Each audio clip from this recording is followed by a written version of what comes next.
अब मैं आ जाता हूँ पित्त में। पित्त के प्रकृति के लोगों की दिनचर्या क्या?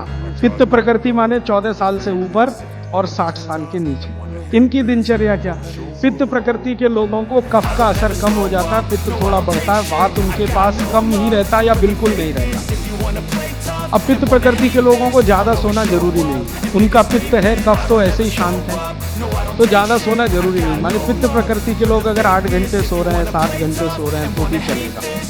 न्यूनतम नींद कितनी होनी चाहिए? आप कहें पित्त प्रकृति के सब लोगों को जिनकी उम्र 14-15 साल से लेकर 60 साल है, इनकी कम से कम नींद 8 घंटे की रहे तो अच्छा है। लेकिन इससे भी कम रह सकती है क्या? 7 घंटे हो सकती है, लेकिन उसके लिए थोड़ा प्रयास करना पड़ेगा। 6 घंटे भी हो सकती है, 6 से कम नहीं और 8 से ज्यादा नहीं, ऐसे मानिए।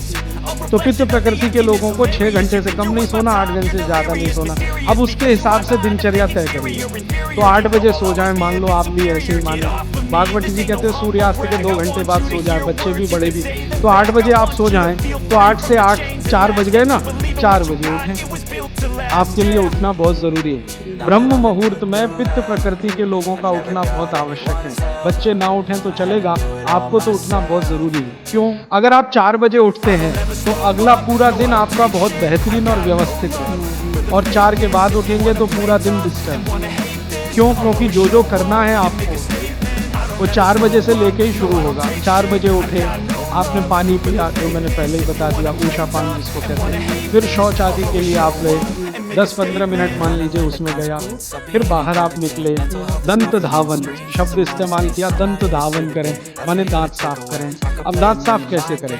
पित्त प्रकृति के लोगों को हमेशा दांत ऐसी चीज से साफ करना जो कषाय हो, स्वाद में तिक्त हो। स्वाद में कषाय समझते हैं? कड़वा, जो स्वाद में कड़वा है और तिक्त है, ऐसी चीजों से आपको दांत साफ करना, क्योंकि प्रकृति आपकी पित्त की है। तो पित्त को कम करना, कंट्रोल करके रखना, ये कषाय और तिक्त स्वाद की चीजों से ही होगा।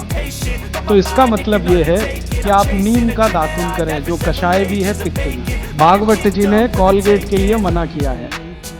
कॉलगेट था ही नहीं तो लिखा भी नहीं है उन्होंने कहा कि आप नीम का दातुन करें। और नीम से भी अच्छा एक दातुन उन्होंने बताया, मदार। मदार समझते हैं? मदार का एक पेड़ होता है, वो कहते हैं नीम से भी अच्छा है, क्योंकि वो और ज्यादा कषाय है और ज्यादा तिक्त। फिर एक है बबूर, फिर एक है अर्जुन। अर्जुन की छाल आपने पिया ना, अर्जुन की दातुन भी होती है। तो ऐसे 12 वृक्ष उन्होंने बताए, नीम है, मदार है, अर्जुन है, फिर ये जो होता है ना आम बबूल है, आम है, अमरूद है।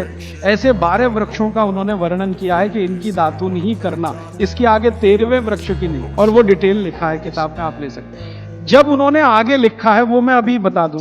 वो ये कहते हैं कि जीवन में जो ऋतु है, ऋतु गर्मी है, फिर सर्दी है, फिर बरसात है, 3 तो मुख्य ऋतुएं हैं, फिर इनकी उप ऋतुएं हैं, तो 6 हो जाती है। शरद है, शिशिर है, वसंत है। तो मोटा मोटा बता देता हूं, ज्यादा बारीक आपको याद नहीं रहेगा। वो ये कहते हैं कि जब गर्मी का सीजन है, गर्मी माने अप्रैल से शुरू कर लीजिए, उगादी से शुरू कर लीजिए, नहीं तो आप मकर संक्रांति से ही मान लीजिए। तो मकर संक्रांति से लेकर जब तक गर्मी है माने बारिश नहीं होती, तब तक नीम के दातुन की बात कही। तो इसमें चैत्र भी आएगा, वैशाख भी। अब आप पुरानी चीज जरा देखिए कि हमारे बचपन में हमारी दादी कहती थी कि देख चैत्र का महीना लग गया, नीम के पत्ते खा ले तो अगले 1 साल तक बीमार नहीं पड़ेगा। तो वो समय यही आता है जो भागवत जी का कैलकुलेशन। क्यों? ये जो समय है इसमें पित्त को भड़कने से बचाने में सबसे बड़ी मदद ये करेगा नीम। तो नीम का दातुन, नहीं तो बबूल का दातुन, नहीं तो मदार का दातुन, लेकिन गर्मियों में सबसे अच्छा नीम है। दूसरा सबसे अच्छा बबूल है गर्मियों में। और सर्दियों के दिन में सबसे अच्छा दातुन है अमरूद। अमरूद के पेड़ का दातुन सर्दियों में सबसे अच्छा, अमरूद के पेड़ का।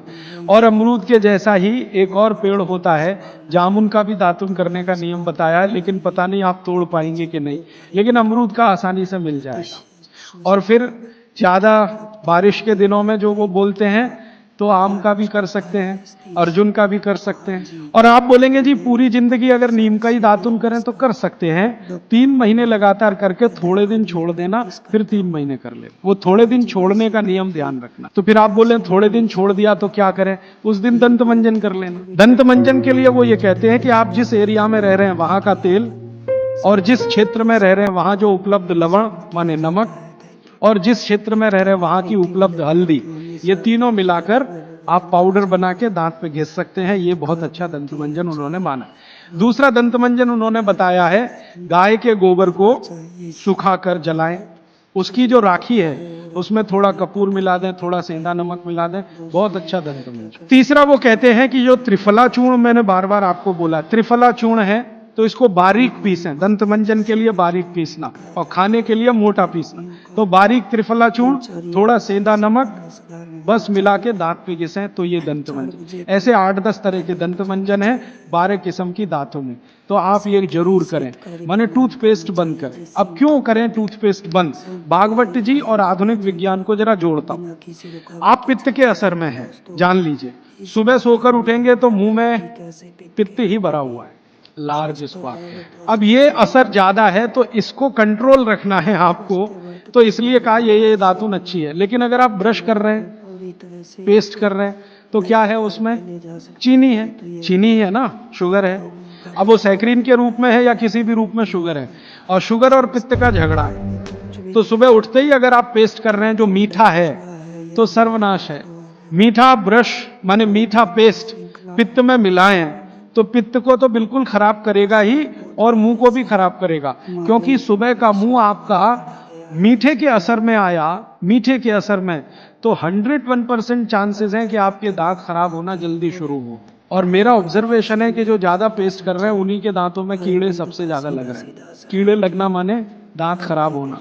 आप बंद करिए, ये अच्छा नहीं, विज्ञान के हिसाब से बहुत खराब, और धर्म के हिसाब से तो और भी खराब है। मैं कई बार यहाँ बोल के गया हूँ, सभी कॉलगेट, क्लोजअप, पेप्सोडेंट जैसे टूथपेस्ट मरे हुए जानवरों की हड्डियों से बन रहे हैं। जैसे कॉलगेट बन रहा है मरे हुए सुअर की हड्डियों से। ये प्रयोगशाला में प्रयोग करके हम प्रमाणित करने के बाद बोल रहे हैं आपसे, क्योंकि मैं जानता हूं सामने वाली कंपनी मेरे खिलाफ केस कर सकती है। फिर भी मैं बोल रहा हूं कि कॉलगेट बन रहा है मरे हुए सुअर की हड्डियों से, पेप्सोडेंट बन रहा है मरी हुई गाय की हड्डियों से, क्लोजअप और फॉरहंस बन रहे हैं बकरी और बकरे की हड्डियों से। और अगर आप शाकाहारी हैं, चुस्त जैन हैं और सवेरे सवेरे हड्डियों को घिस रहे हैं, तो कहां धर्म पालन हो रहा है? और आप तो जैन हैं तो इतना जान लीजिए कि प्रत्यक्ष हिंसा का जितना पाप है ना, परोक्ष हिंसा का पाप भी उतना ही है। तो किसी कंपनी ने आपके लिए बनाया टूथपेस्ट, माने उसने मारा जानवरों को उसमें से निकालने के लिए हड्डियां, आपके लिए बनाया, तो पाप आपके ऊपर उतना ही है जितना उस मारने वाले के ऊपर है। तो कसाई का पाप अपने सिर पे क्यों लेना?